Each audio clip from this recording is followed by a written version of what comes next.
Hi guys, welcome back. We're here to continue the Strawberry Patch Pancake House, and I think we left off on chapter 6, page 43. So, you're just moving in with this guy and his kid? Bex asked from where she was sprawled out on Iris's bed among half of her wardrobe, the other half being already stuffed in a duffel bag. Basically, yes. Iris held up an old sweater to her chest. Keep, donate, or trash? Trash, Bex and Kara said in unison. Iris's gig at the Christmas tree farm was over for the season, but she kept Kara as a friend. Don't subject the less fortunate to that, Kara said with a laugh. She spun around in Iris's desk chair. Iris tossed the sweater in the trash pile. Explain to me again how you, the woman who finds children terrifying, got a job as a nanny? Kara asked, still spinning. I'm not terrified of them. That was your exact word. I believe you said they were terrifying, unpredictable, and perpetually sticky. They are. Ew, Bex frowned. Perpetually sticky? Well, they are, Iris said, adding a holy tank top to the toss pile. Sticky, that is. But Olive is just one little girl. I'm sure I can handle it. She's not scary at all, she lied. Iris was plenty worried about this new gig, but she wasn't about to let her friends know that. Then they'd only talk her out of it, and she really needed this job, and the free housing that came with it. Kara had stopped spinning so she could pin Iris with a disbelieving stare. You don't think I can handle one child? Iris asked, flicking her braid over her shoulder. Of course I do, but I told you you're welcome to come stay with me if you can't make rent. We have space. Iris frowned. She appreciated her friend's offer. She really did, but staying with Kara and Bennett in their love nest just didn't sound appealing. Kara had been over the moon happy since he'd moved in, but Iris was not about to be a third wheel in their relationship, or a witness to the constant sex they were probably having, judging by how much Kara smiled these days. It's not like we run around naked all the time or anything, Kara said, reading Iris's mind. Bex snorted. Naked or not, I'd feel weird, although I do appreciate the offer. Hey, I offer too. Bex tossed her another sweater Iris didn't remember buying. Donate pile. And I appreciated that too, but you know, our schedules don't match up. That was the nicest way Iris could think to say that she couldn't tolerate listening to trumpet scales at 1 a.m. She was weird like that. Look, I love you both, and I am incredibly lucky to have many options, but I think this is the best one. Because he's hot? Kara asked, one dark eyebrow raised mischievously. Is he? Iris said, but her suddenly high voice gave her away. I hadn't noticed. Kara laughed. The entire female and half the male population of Dream Harbor has noticed. Iris shrugged casually, like she hadn't been thinking about Archer's unfortunate hotness ever since her interview 2 days ago. Well, I hadn't noticed. I guess he's not my type. I know exactly how that lie goes, Kara said with a knowing smirk. She'd said the same thing about Bennett, and look how that turned out. Now they were practically attached at the face. Don't you have flowers to plant or something? Iris shot back. Not right now, no, but thanks for your concern. Bex laughed. Uh-oh, Kara, I think you hit a nerve. She sat up and started folding what was left of Iris's clothes. Iris had grown up with her cousin as practically a sibling. They lived next door to each other, each girl with just their mother. The foursome had done pretty much everything together, and so she had no qualms telling Bex to shut it.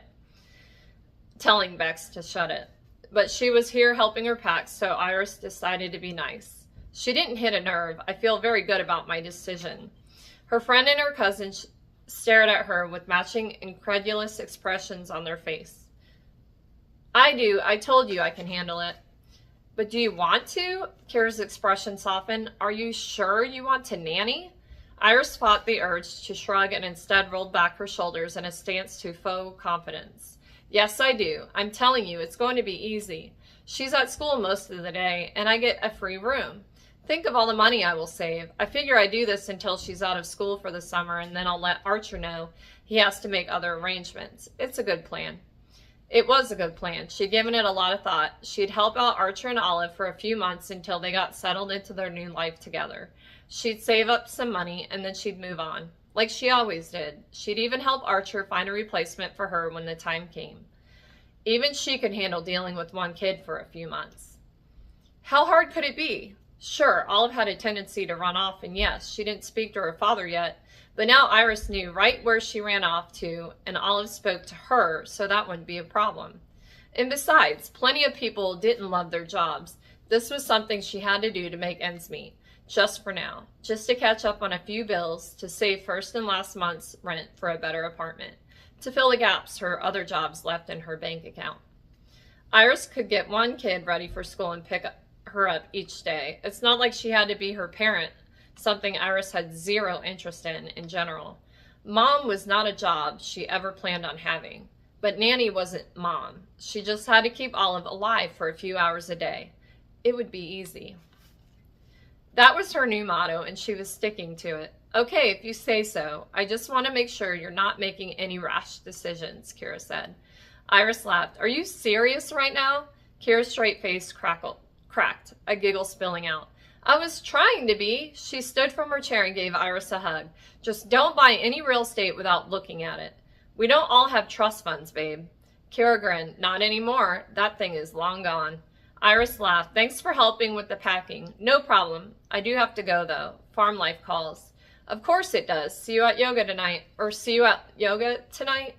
Wouldn't miss it, Kira called as she made her way down the hall and out of Iris's apartment. Iris turned her attention back to her cousin, expecting her to continue finding flaws in her plan. But Bex just put the last shirt in her bag. Be careful with this guy, she said as she stood up from the bed.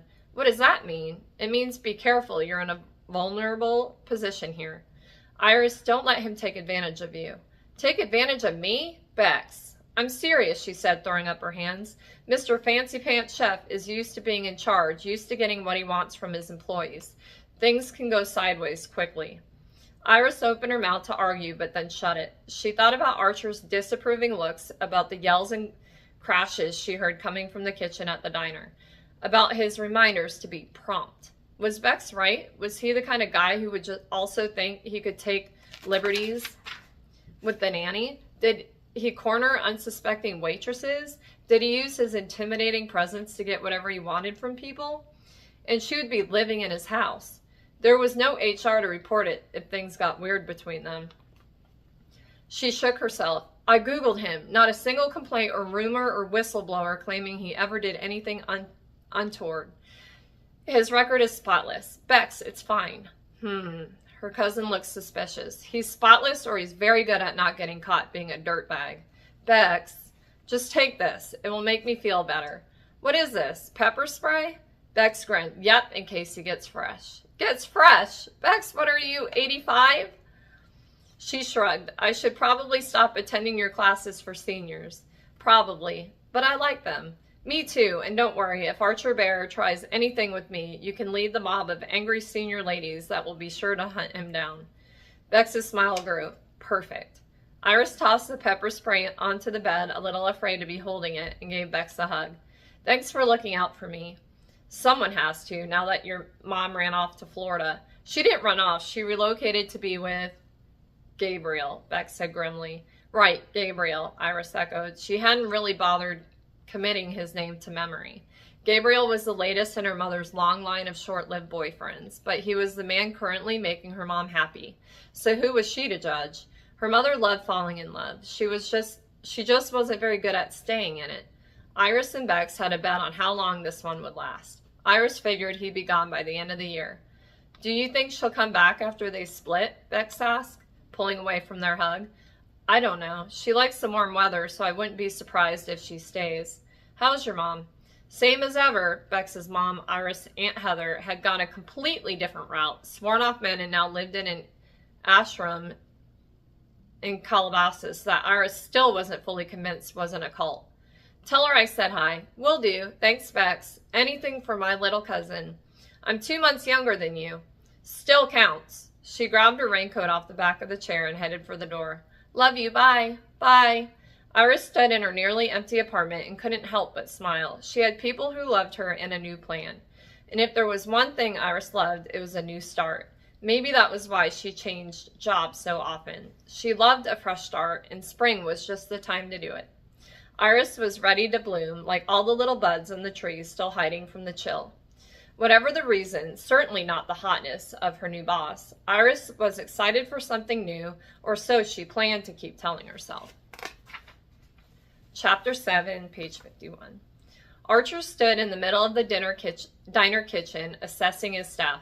Maribel, Jess, and Cyrus stood to attention in front of him. 2 waitresses and a cook. Maribel was probably in her mid-30s, a mom of kids who Archer should probably pay attention to if he wanted to figure out this parenting thing, though so far the woman had been unnervingly quiet, following his directions without complaint. Jess looked like she was just out of high school, too chatty, too clumsy, but the customers seemed to like her. And Cyrus, well, Cyrus had worked here forever. They closed the diner for the morning in order to get some much-needed cleaning and organizing done. The space still wasn't up to his standards, and the trio looked exhausted. And the kitchen still looked like a mess. Archer cursed under his breath and rubbed the back of his neck. How would he ever turn this diner into something resembling a place he'd have pride in? How could he ever call this his kitchen? He couldn't, and he wouldn't. This diner gig was just a temporary fix until he could find something better, or until this whole custody thing was sorted and he could go back to his career in Paris.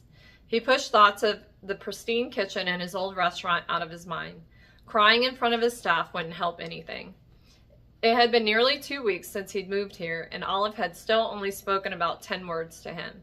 And all he could think was that she hated him and he was failing her. But failing was not an option. It never had been for him. When he hadn't made his middle school soccer team in 6th grade, he'd practiced every night until it got too dark to see the ball in front of him. And he'd sure as hell made the team the following year. When he'd gotten a C in sophomore geometry, he'd convinced the teacher to give him enough extra credit to bring his grade up to an A by the end of the semester. And when he decided he wanted to be a chef, he'd attended 4 grueling years of culinary school, worked for years in kitchens doing every menial task available, washing dishes, preparing vegetables, working his way slowly up the entire brigade hierarchy. He had no time for anything else. He cooked and he slept. But he sure as hell didn't fail. When he'd taken this absurd diner job, the owner, Gladys, had promised him he could reimagine the menu and have full run of the kitchen. The kitchen that was a complete disaster. Honestly, Archer didn't know how the place had passed its health inspections all these years.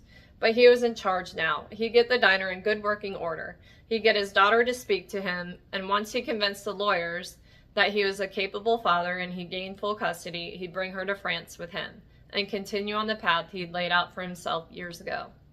Tomorrow, we work on cleaning out the walk-in freezer, he announced, and the 3 visibly slumped, but no one protested. And we need to get more food prep before opening. It will make the breakfast rush go smoother. Cyrus nodded. The old man had been working here as a line cook since the place opened in the 70s, and with that level of seniority, he had pushed it back against Archer's ideas all day. Hey, boss? Yes, Cyrus? Archer wiped the sweat from his brow with his forearm. Gladys says we're changing the menu. That's right. Cyrus shook his head with a laugh. The town ain't gonna like that. Archer frowned. The town will like it. Elevated comfort food. What's not to like about that? The elevated part, Cyrus said with a chuckle. Jess started to laugh too, but caught herself and clapped a hand over her mouth. It was possible Archer had raised his voice one too many times today. People will like it, trust me. I know what I'm doing. Maybe he didn't know anything about raising a child, but he sure as hell knew food. He knew the menu would be delicious. People would like it. I've worked in restaurants all over Europe. I think I can handle a new diner menu. Cyrus's bushy white brows rose. You might know what those European folks like, but I know Dream Harbor. If you take away people's favorite pancakes, especially the mayor's, well, he let the threat trail off, just shaking his head in pity for the man that took away the town's pancakes. Archer scoffed. They were diner pancakes. How could there be anything special about them? You leave the menu to me. The old man shrugged. It's your funeral. Jess giggled again, and even Maribel cracked a smile. You're dismissed. Cyrus gave him a mock salute, and the women wandered off to gather their things, chatting together quietly. Archer gave one last look around the kitchen before turning out the lights for the night. What do you mean they sent the pancakes back? Archer growled at Maribel, even though he knew it wasn't her fault. Even though it made him an asshole. Even though Cyrus was right, and he sure as hell wouldn't be admitting that anytime soon. The customer didn't like the pancakes, she repeated, her voice a little quieter than before. Archer ran a hand angrily through his hair, hard enough to hurt. They were in the middle of the breakfast rush, and this was the third time this morning that someone had complained about the pancakes. About his new pancakes, the ones he'd made with ricotta sprinkled with confectioner's sugar and topped with a creamy lemon sauce. The ones that were objectively delicious. It was the one main menu change he'd implemented so far, and they'd been sent back 3 times. 3 times. He avoided Cyrus's smug expression as he wiped his hands on a dish towel and tossed it on the counter. Who? He demanded, already walking toward the dining room. Marable scurried along behind him. Table 2. The mayor. I did warn you. Archer pushed through the swinging doors and stormed toward table 2. A man with glasses and a hideous tie smiled up at him. Was there a problem with the meal, sir? Archer asked, swallowing down everything he wanted to yell at this mayor, who was apparently some kind of pancake connoisseur. Oh, hello, the mayor said, sticking out his hand. You must be the new chef. I'm the mayor of this fine town, Pete Kelly. Archer Bear. He shook the man's hand and attempted to organize his facial features into something other than a scowl. And this is my daughter, Hazel. Hey, Archer. Archer blinked. His neighbor was the mayor's daughter? Hello. How's Olive doing? Noah mentioned she stopped by again. Stopped by, like his daughter was just paying a social visit and not continuously trying to escape him. Yeah, sorry about that. Hazel waved away his apology. Don't worry about it. We love Olive. His neighbors loved Olive. He should love Olive. She was his daughter, for Christ's sake. He shook off the thought. The middle of his new restaurant. He refused to call it a diner even, in his own mind, or he would surely have a breakdown, was not the place to unpack every anxiety he was having about his inability to bond with his kid. Right, okay, thank you. He turned back to the mayor. The pancakes weren't to your liking?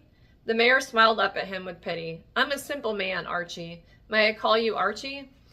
He went on before Archer could tell him absolutely not. I'm a simple man, Archie, and I think I just preferred the old pancakes. Do you still have those? Archer swallowed his frustration sigh. It had been the same thing with the other complaints. They liked the old pancakes better. Could he make them those? And the answer should be no. No, he could not make them subpar pancakes because this was his kitchen now and he wasn't going to cook them pancakes that tasted like roofing tiles served with maple-flavored corn syrup. But the actual reason he had to say no was that he didn't have the recipe for the old pancakes. And somehow no one else did either, which was obviously bullshit, but Archer couldn't get the recipe from any member of his staff. Cyrus swore up and down that the old cook Martha was always on pancake duty and that he was purely an omelet man. He pointed Archer to an ancient binder filled with Diner's old recipes. But Archer hadn't had time to go through it yet, so for the other complaints, he whipped up a simple pancake batter and served those. The customers hadn't dared complain again, but he noticed the plates came back with plenty of pancake left on them. Apparently, they weren't up to Dream Harbor standards either, which was insane. They were just pancakes.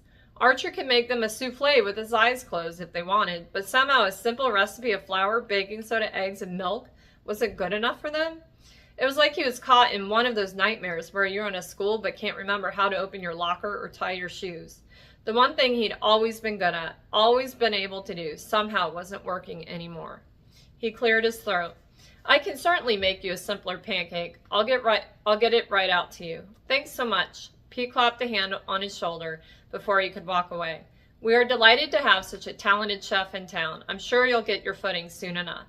Archer forced a smile before stalking back to the kitchen. Get his footing? He was a world-renowned chef, for fuck's sake. He had his footing. His footing was great. It was world-renowned. Cyrus, he barked, storming back into the kitchen. The old cook looked up with a smirk. Make me another batch of simple pancake batter. Cyrus raised a gray brow, but didn't argue. Yes, chef. And Maribel, the mayor eats for free. Yes, chef. Yes, chef. Those words used to mean something. They used to mean that he was the captain of the ship, that he was in charge, in control. And now the whole damn ship was sinking.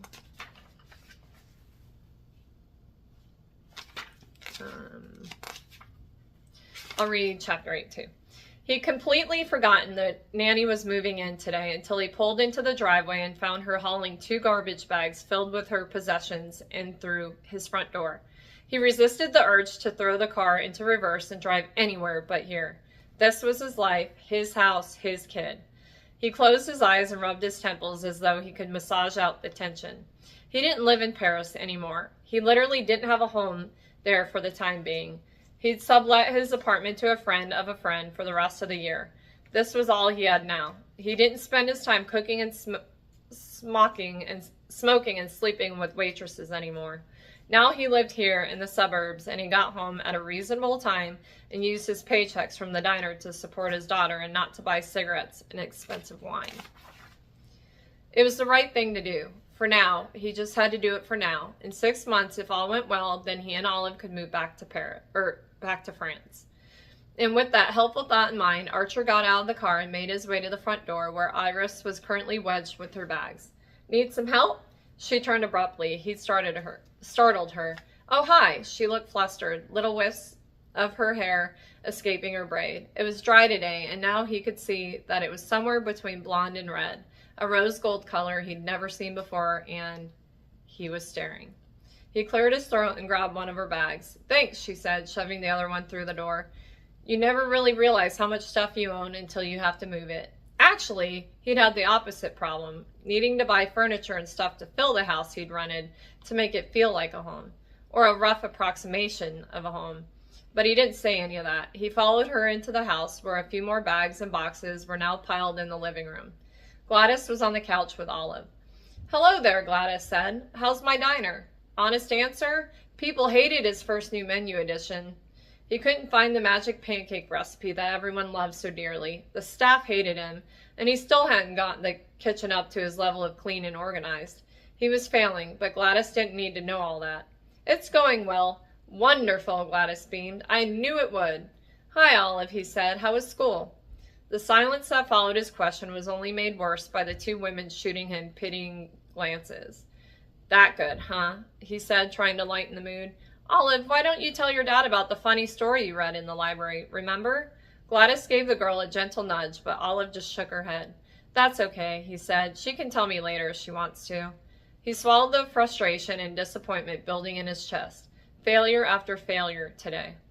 How about I show you to your room, he said, turning back to Iris, but avoiding the pity in her eyes. He didn't need her pity even, if that was what had convinced her to take the job in the first place. He just needed someone reliable to take care of Olive. Not that someone who moved their possessions in garbage bags really seemed reliable, but he couldn't keep piecing together childcare with local babysitters and retirees, and Iris was the best he had at the moment. The therapist said Olive needed consistency, so that's what he was going to give her, until she was feeling better, and then he would uproot her from everything she knew and get back to his real life abroad. Christ, he was so screwed. He was doomed to live here forever, all because of some accident. Accident? The word echoed through him, and he immediately felt like shit for even thinking it. What was wrong with him? He could feel Olive's eyes on him from the couch, like she knew he just thought of her as an accident. Like she knew fate had struck her with the worst possible father. Follow me, he said gruffly, grabbing one of Iris's bags, needing to get away from Olive's stare and Gladys's well-intentioned concern. This is Olive's room. He gestured to the first door on the left of the narrow hallway that housed all 3 bedrooms. Very pink, Iris said, sticking her head in and taking a peek. I didn't know what she would like, he confessed, moving on quickly to the next room, the bathroom. Iris came up behind him and looked in. Only the one? She asked, sounding concerned. Why had it not occurred to him until right now that it would be awkward to have only one bathroom? Not until this very moment had he realized that he and Iris would be naked in the same shower every day. God damn it, now he was thinking about Iris naked. I'll get a lock for it right away. He did not look back but continued charging down the hall, suddenly needing this tour to be over. This is your room. He pointed to the last room on the left. And that one is yours? She gestured to the room across from the hall. Right across the damn hall? Why was this house so small, and why had he not noticed until right now? Yes, he blew out a defeated sigh. There was no way this was going to work. Look, Iris, I'm sorry. I get it if you can't take the job. I didn't This wasn't very well thought through. They were standing on opposite sides of the hall now, but the hallway was so narrow that they were still uncomfortably close, like they would be all the time if she moved in here. Crammed together in this little house, sleeping across from each other, bathing in the same damn room. Iris was watching him, studying him, thinking, could she tell what he was thinking? That he was already being the worst kind of lecherous boss? He would be her boss. He could never touch her. He'd never get permanent custody of this kid if he was caught fucking the nanny. Instinctively, his fingers balled into fist at his side, like they were mourning the loss of something they'd never had. This was the worst idea he'd ever had. Luckily, Iris was sure to be about 2 seconds away from calling the whole thing off. There was no way she would still want the job after seeing the living conditions. I still want the job. Wait, what? You do? She shrugged. I need a job, and this one pays well and comes with a place to stay. So yeah, I still want the job. Shit, could he fire her? He should fire her right now. He could not have her living under his roof looking like that. Looking soft and lovely with her hair curling around her ears and her wide eyes staring at him.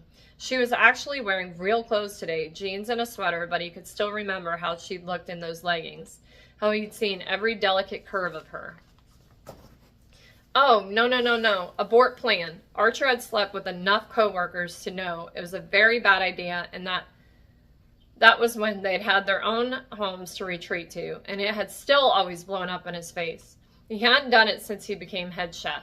He'd been very purposeful in not abusing his power. In this dynamic, nanny and employer, was their working relationship more ripe for misunderstandings? I can still have the job, right? Iris asked, her question breaking through his spiraling thoughts.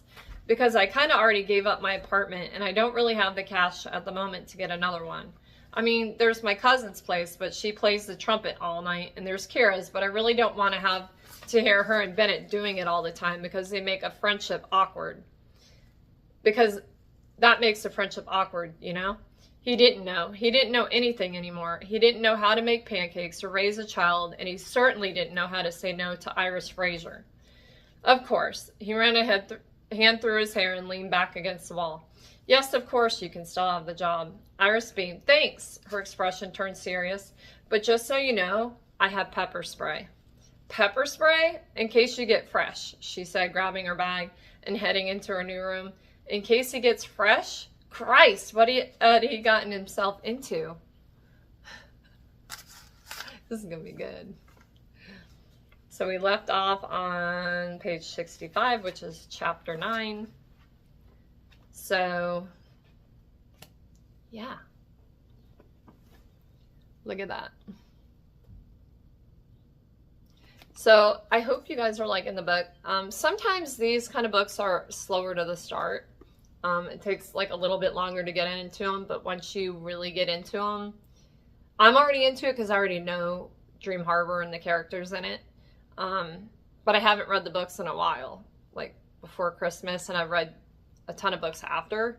So I kind of have a little catching up to do myself, but I really like it.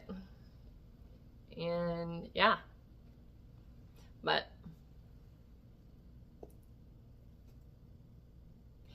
so I hope you guys like the background, the strawberry. I thought it was cool, but let me know what you guys think so far in the comments below, and I will see you guys Monday. Bye.